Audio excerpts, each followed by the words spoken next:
أو حتى بخصوص على كرة القدم اليمنية، لو فاز اليمن اليوم كل السياسيين وكل القائمين راح يقولون مبروك واليمن واحنا عملنا واحنا سوينا وصور وتهنئة وورود السؤال مهم جدا، شنو شعورك من انت دا تشوف فريق ما قدمت له اي شيء قاعد يقدم لك، قاعد هو يقدم لك وانت جالس بس تتابع، فاز تبارك له، ما فاز تتعكز على الظروف وتتعكز على التركة ثقيلة والوضع البلد والى اخره.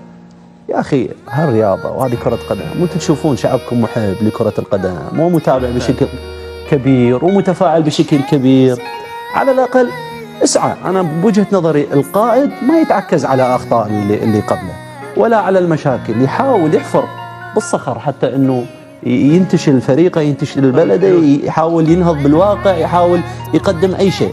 والله حرام عليهم والله العظيم، هالمواهب هاي اللي موجودة.